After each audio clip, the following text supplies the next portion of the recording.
what you thought you knew from the shed of dreams, the Leake in review. Hey, thanks for tuning into the program. Numbers keep on going up. Thanks for all the shares. Thanks for all the comments. Thanks for all the love. Special episode as we went on the road to record an interview with Paul Langlois as he had a performance at the St. Catharines Performing Arts Centre.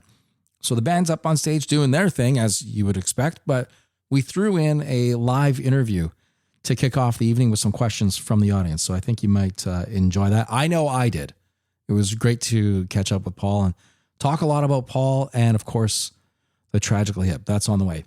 Big news for Sex Pistols fans. The band is touring North America starting this fall for the first time in 22 years. Tour starts on the 16th of September in Dallas, Texas. In the band, original guitarist Steve Jones, drummer Paul Cook, bassist Glenn Matlock, and they will be joined by Frank Carter, who sings with the bands Gallows and Pure Love.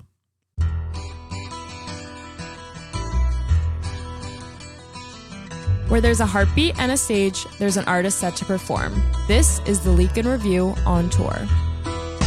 Brought to you by the Pecan Agency, connecting artists with fans worldwide. Big tours on the road starting in April, including AC/DC. They kick off their tour on April 10th. Pretty Reckless will be providing support. The Perfect Circle is back out on the road starting on April 24th. That'll go for a couple months. And Green Day has dates coming up this summer. June 15th, you can look for them at MSG New York City. The 20th of June, you can find them at the Hollywood Bowl. And July 5 at the United Center in Chicago. Coming up, a special live one-on-one with Paul Langlois. Hi, my name is Kim Stockwood. I am a proud Newfoundlander and a Canadian singer-songwriter. In a landscape where many lack access to health benefits or employee assistance programs, the Unison Fund serves as a lifeline of hope for musicians and music industry professionals facing medical emergencies or mental health challenges. To learn more about Unison and their programs, please visit unisonfund.ca. This is going to be a lot of fun, at least for me. And some of you, I will say right off the top, put in some pretty interesting questions to ask to Paul this evening. To Crystal, Paul is married. Relax. We're not going to go down that road today. But there could be some other roads that we will go down. So before, why don't we just get into it? Please welcome to the stage, Paul Langlois.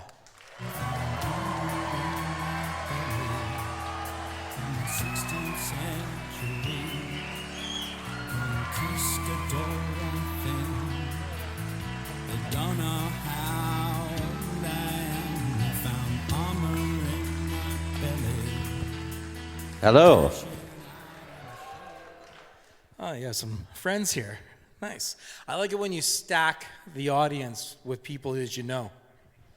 Yes, I got a bunch of life partners here. Crystal. I have one daughter here and her boyfriend, and I don't know, I'll just start with that. I bought 12 tickets because, you know, when you go on the website, all the sold tickets are dark blue, and if it's not sold, it's kind of a faded gray. And there was row K there, and there were 12 seats in a row that were faded. So I wanted to see them turn blue. My wife texted me immediately, and she's like, "What were you thinking? You've ensured that there's going to be 12 empty seats." And I said, "I'll figure it out."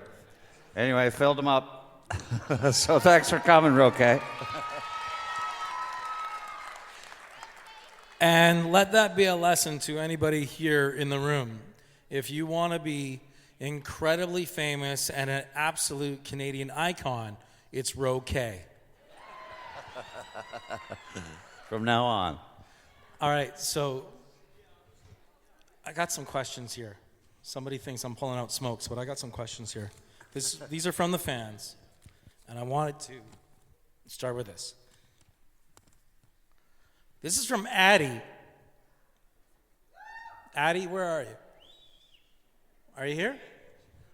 You're here? Okay. Addie is 9 years old. Oh. You were all 9. Oh, yeah. Okay, cool. Hi. Oh, hey. Addie writes, how did you become famous? Heavy-hitting questions right off the top. By riding on the coattails of Gord Downey, Rob Baker, Gord Sinclair, and Johnny Fay.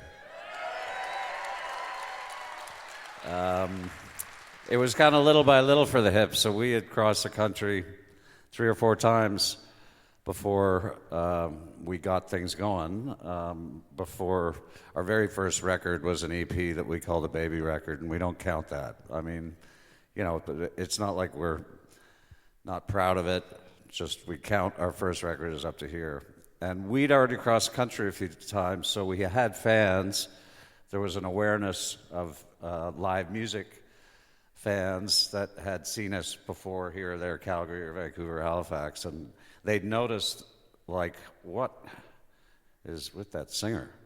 I mean, and he was a great dancer, and as we know, and he had a tight band playing with him. So we had done a lot of work before we got known, and then the next record with Road Apples, it kind of, well, as soon as it came out, it was kind of like, oh, whoa, you know, the numbers were big for us, and then we just started thinking, you know, we can keep doing this. If we keep doing what we're doing, which is getting along and everyone writing songs as much as they can and playing as many gigs as we could.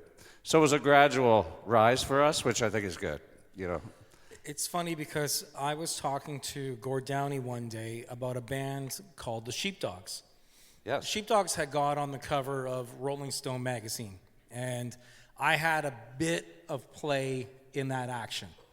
Nice. And I was talking to Gord about it, and I told him the whole story. I'm like, this is a band that has been touring across the country 8 years. They've maxed out every single credit card ever known to man. They're not an overnight success. And Gord looked at me and he goes, I like them now. It's the same story as you. You're playing across the country again and again, and you're getting all the reps in. And I think that is a forgotten art in today's world because we're all a tick-tock away from maybe discovering the next greatest failure. But bands that are ready to go on stage, like the Tragically Hip, you were able to take advantage of that. Yeah, it's actually a big advantage, but it's very difficult. Canada, especially, is a very difficult place to tour. We toured in the States a lot. A lot of people don't really know that, but we've toured in the States far more than we did in Canada. And every record we do 6 months in the States, do like 2 months in Canada, month in Europe, and you know, and then you got to write and record and all that stuff. But those reps of playing together live music, whether 4 people were there, which happened in Indianapolis or somewhere in Indiana, no people, that happened in Hamilton. There was mud wrestling downstairs. Hang on, just down the street from here in Hamilton, there was no people to see. 0. Soundman even left to watch the mud wrestling in the basement, and so we're on the stage looking, and it's like there was no monitor person, so there was just literally no one. And, you know, we just had to play the show. And so you learn stuff from that. I think Gord Sinclair had said, someone in the band said, you know, it's more about learning how to play Monday and Tuesday nights. You know, when you got 3 tables in there, where are you, Kelowna or wherever, you know, and it's kind of like you've never been to that city yet. So that's what the early days were like. And that's our story in the States, was we built up city by city. Maybe we had a bit of radio support, never got mentioned in Rolling Stone, never had, you know, any national coverage. So these cities, Chicago, San Francisco, Dallas, Boston, all those cities, we worked our way up. So the next time we'd come to a little bigger place, then a little bigger, and we worked our way up, you know, to the Fillmore in San Francisco and Chicago Theater. So we're very proud of that. I know we get looked on as, you know, Canada's band or whatever, and we kept them a secret. Whatever. Well, of course. Canada's band, whatever. Nobody caught I that? don't mean to I don't mean to denigrate that, but it's just we worked hard in America and hard in Europe and obviously in Canada. And in Canada, something happened. And I would also suggest Buffalo and Detroit, something happened there too. And so, nothing but lucky. And, we're great friends. We lost Gord. That's the worst thing that's ever happened. With that shit hand he got and that we all got. But we did it. And it wasn't like we were together 6 years, 10 years. It was 30-something. Yeah, and every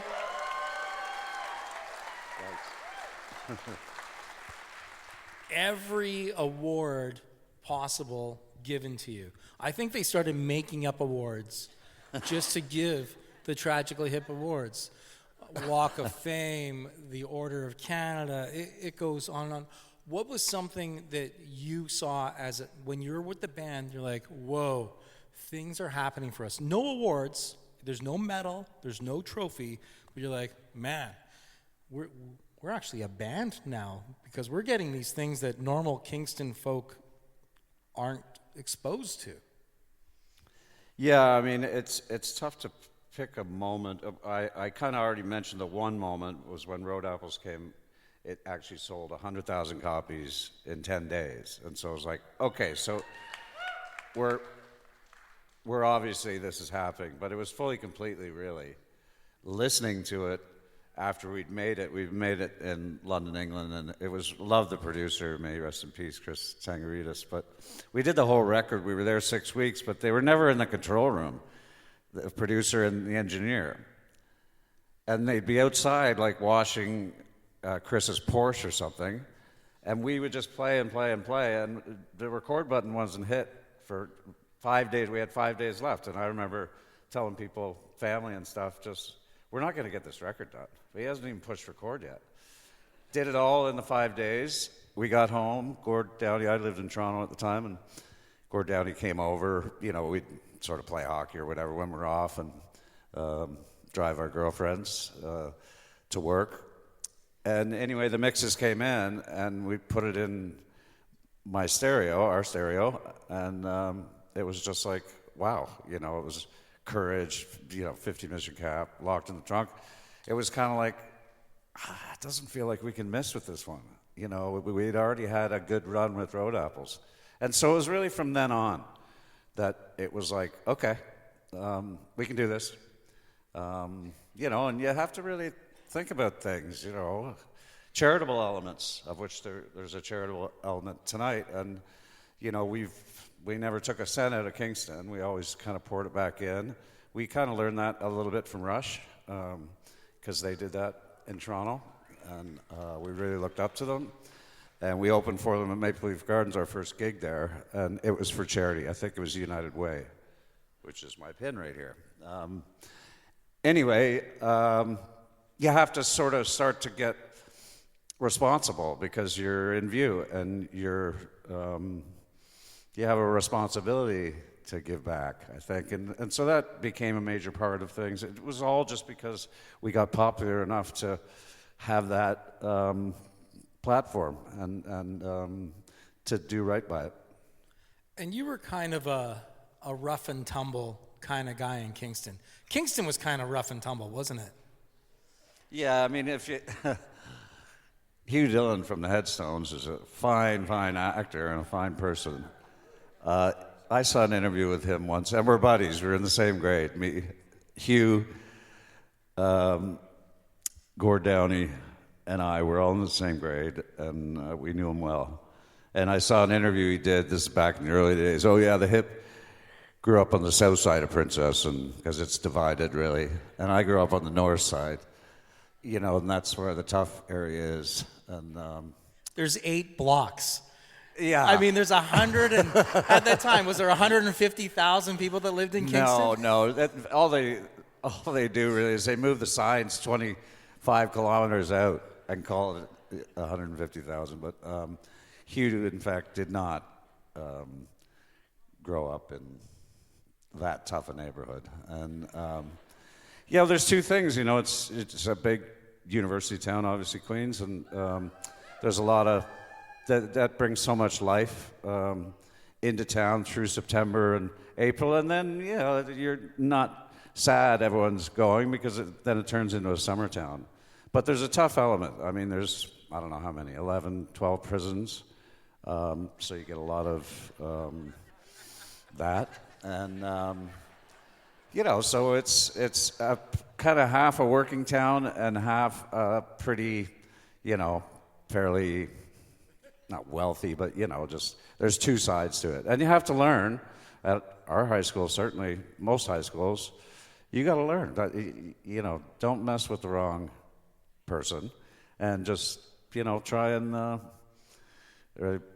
respect each other and be nice. And but yeah, I would say it's rough and tumble. The irony, too, of Hugh Dillon having a Canada-wide warrant at one point, and now he portrays a sheriff, a police officer, and a SWAT team guy in all his movies. I love it. It's fantastic. So anybody who might be failing today, there's hope. Absolutely. And he has done great. And he's a great guy, too. Wasn't, though, when you joined the band was kind of already doing some club dates, cover tunes and such. Yep. You got asked a couple years in to join the band.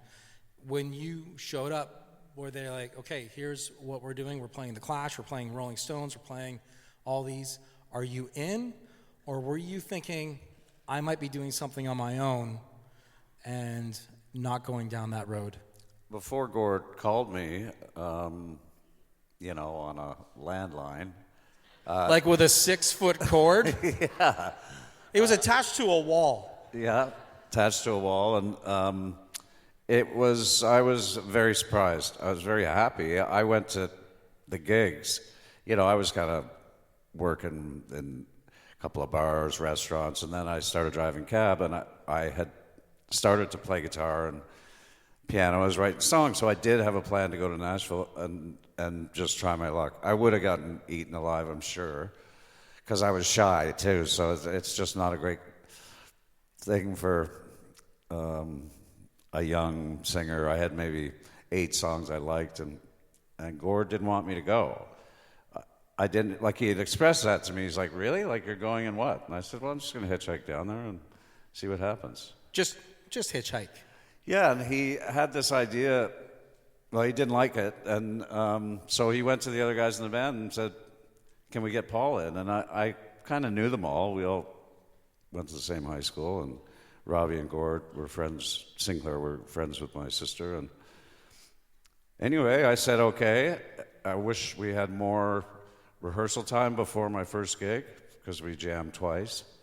And they had some songs that would become on the Baby Blue record, like Small Town Bring Down, that kind of thing. And so, yeah, it was kind of crazy. I was happy. I made it as easy as possible for myself, so I stayed very much within my limits of the guitar that I could play at the time, and I knew I could add backups. And they were doing a lot of 12-bar rock and roll, kind of, as you say, early Stones and stuff that I could do. First gig was at the Belleville Yacht Club, and it was kind of like an afternoon gig. It's kind of the last gig you'd ever want as your first gig. And but it went well. They were doing all this kind of boppy rock and roll, and I fit in, and never looked back. I just tried to get better. There wasn't like an inkling, though, of like that first EP, it's released, and we talked about it. You're driving across the country. Anybody who's done it, it's a difficult run. Not horrible, but it's a difficult run. Yeah. Did you think maybe I should still think about this Nashville thing? We've just done an EP. No. Thank God. I never thought of Nashville again, and no, it was just obvious we all got along. I was doing most of the driving, and Gord Sinclair. Actually, the other three, it just, You know, a lot of highways. Everyone has a role. Everyone in a has band. a role, yeah. So I managed to get roles. I think eventually over time became a bit of glue in between maybe bigger personalities, that kind of thing. And so, no, it was obvious to me, and it was very obvious to me that the band was going to do well. We hadn't even done the Baby Blue record yet, and it was just obvious to me because everyone was coming in with songs. And You're selling tickets, too. selling tickets, which started even before a record came out. Kind of we'd get a bit known. Well, we didn't touch Toronto too much, but we would come in once every 3 months and 2 months maybe. So, yeah. I told my dad. He's like, "You sure about this?" He wanted me a backup plan, and I'm like, "I'm sure of it, Dad. They're going to be big." So I just felt lucky. It was a year and a half in that they asked me, and one of the best things that ever happened to me. I love it that Gord was like, no, you're sticking with us, because I think everyone needs a little bit of guidance every once in a while. I was just talking with an artist recently who graduated with a gigantic science degree, super intelligent dude, worked in a lab type of thing, and he's working in a lab doing super scientific stuff, is what I guess you do. And as he's doing it, he's writing song lyrics. So he's supposed to be doing this very important thing. This is how COVID gets released. It's singers, it's artists in the lab that are not supposed to be there. And someone said, "You should be in a band.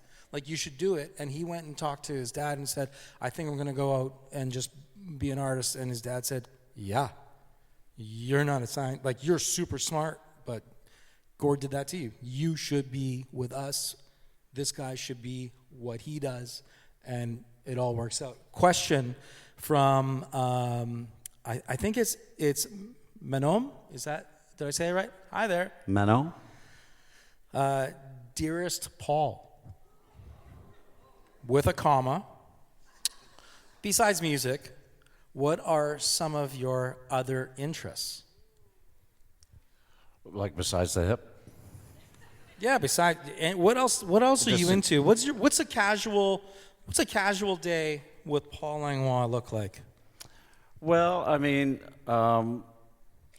like one of the things I do, especially now, is try and write good songs for this band. And The Paul Langlois Band. yes. So I have 8 ones that I like so far. So that's what I would occupy some of my time with, is just trying to, a lot of times it doesn't happen all at once. Got to chip away, lyrically especially. There was a moment during COVID where there was an event at the studio, and I said to you, "Are you going to go back into the studio?" Because I think it was like 11 years between albums. Mm-hmm. Are you going to go back into the studio and release some stuff? And you're like, no, I'm not there. And then it was like a year later, you got an album. Imagine being someone, I don't feel like going to space, and then, a year later they text you from Mars. It's kind of the same thing. You gave me a look like it's not happening. Yeah, and I was really of that mindset. I'd produced some bands, and we have a studio. The Hip has a studio outside Kingston in Bath. The Bathhouse. The Bathhouse. And so I kind of like doing that. It's a bit of a marathon, but making a record. But it was actually a guy here, Matthew Milne, who said, "Hey, would you be interested in playing the Canada Summer Games?" And this is like in the spring, late winter. And the Canada Games were in August. And I was like, "Well, I don't have a band. Well, could you put one together?" And I was like, "I don't know. Like, who would I ask?" And anyway, I was less than enthusiastic. But then people around me, Joanne especially, but just like, why not? Just do it. And so I thought of these 4 guys eventually. A couple of them were like miracle kind of, oh, right, I got to get Matt on bass, just kind of moments where, and then we played the Canada Summer Games, I think in 22, and that was our first gig ever as a Paul Langlois band. And then soon after, it was kind of like, well, we got to make a record if we're going to keep doing this. And so we did, fairly quickly. And it's been great. You know, it's not like we play a pile of gigs, but we all love it when we do it. And Matthew is also involved in this gig, and that was kind of him just saying, hey, you know, there's a really cool theater in St. Catharines. Maybe you could come up and like do an interview and do a band show. And so I'm grateful to have that. We're good friends. We have fun. They all have my back, so be careful. You know, and it's good to be doing it again. I kind of really thought I was done after Gord died. I thought, okay, I had a good run.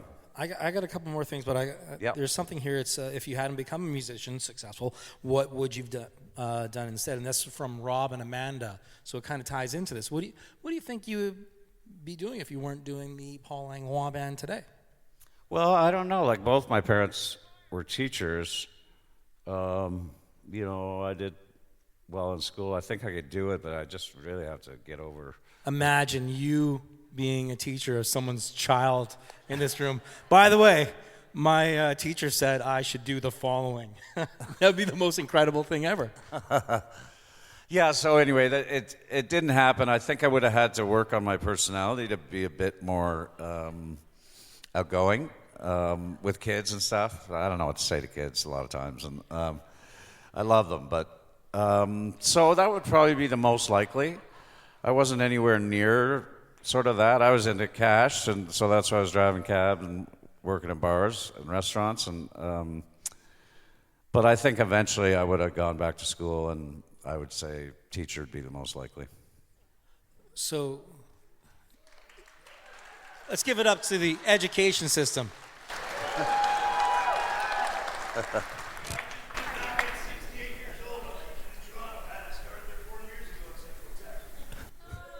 Congratulations.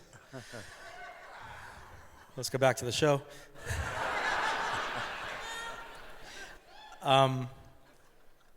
In 2015, 2016, Gord Downey is sick. Yeah.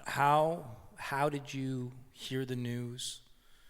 I know you do lots of team stuff with the band, and everyone's, you know, Gord and Johnny are in Toronto. Everyone else is still in Kingston. Robbie hasn't moved more than 1 mile in 6 moves of his life, I believe. Like he can honestly still hear the Kingston school bell, from Queens, where he lives. Which I think is super cool. What was that? How did that go? Well, Gord's dad died in the end of October, I guess in 15, and Gord and one of his brothers, his little brother Pat, kind of moved to Kingston over the summer to look after him. He was a hell of a dude, Edgar, and so Gord was able to, and so they lived together and just would look after him every day and night. And anyway, he died at the end of October, and either a day or two later, he was going out for lunch with his family and he had a seizure. And so it was all like, oh, Gord had a seizure. And, you know, we're talking amongst ourselves. And Pat Downey, his brother, was really the one that was giving us some news. And it took him quite a long time to diagnose it, like maybe might have been December into January. And then he had his first brain surgery in January. And I talked to Gord a few times. He wasn't sounding quite as on it. He was a very on it person. And just, it's weird, don't know what it is. And then he had another brain surgery, and then they knew it was glioblastoma, it's called. And so, yeah, we were informing each other. It was heavy. It was very heavy. We knew that it was incurable. I ended up moving up there to live with Gord and his brother Pat. His brother Pat was the main caregiver, and I was just helping out. And I ended up staying there for months, and Gord just started saying, weren't we supposed to tour? And I was like, yeah, because we had put out a record. In June. He's like, well, are we still doing it? And if you had known him at that point, like even I, his biggest supporter probably, was kind of like, I don't know. You think you could do it? He just wasn't he was in the middle of radiation and chemo, and he just wasn't even able to stay up past 8 or 9. And anyway, he did it, and he got in really great shape, and so that was the biggest plus of the whole thing, is he got to do that last tour, and he was in shape to do it, and he got to do all his great things after with the Secret Path and Downey Wenjack Fund and everything. Like, it was incredible. No one's done it any better that I know, on his way out. But tragic and pretty horrible. But we all tried to be as supportive as we could, and he was a very loving guy, and he was very grateful, and he didn't stop thanking anyone who was anywhere near him.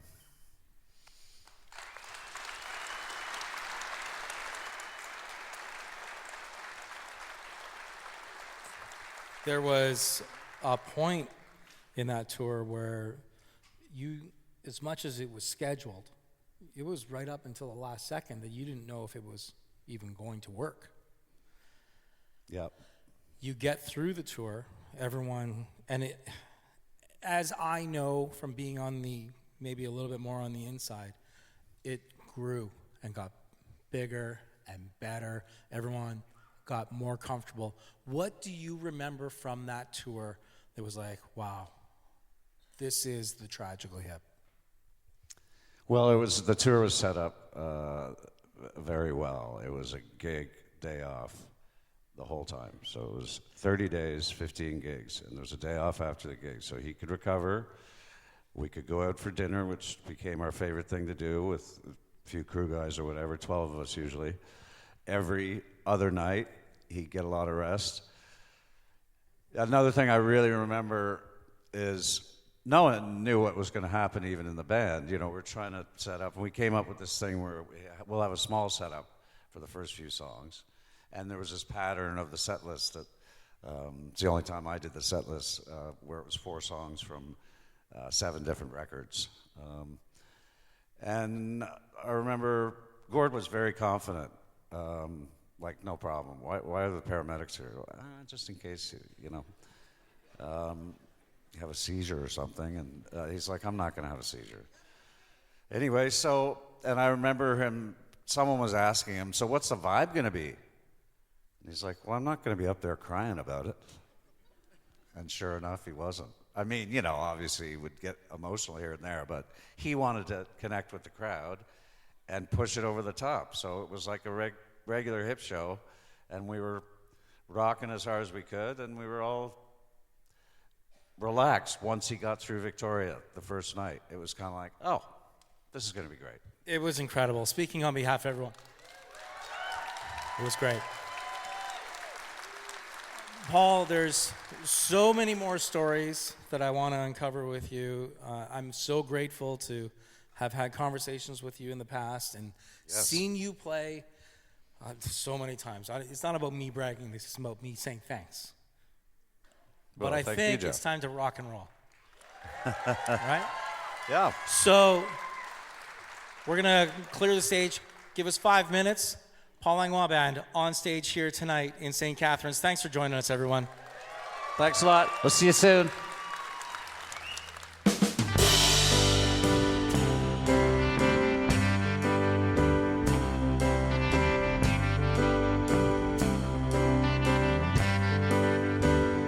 Now forget everything that you thought you knew from the shade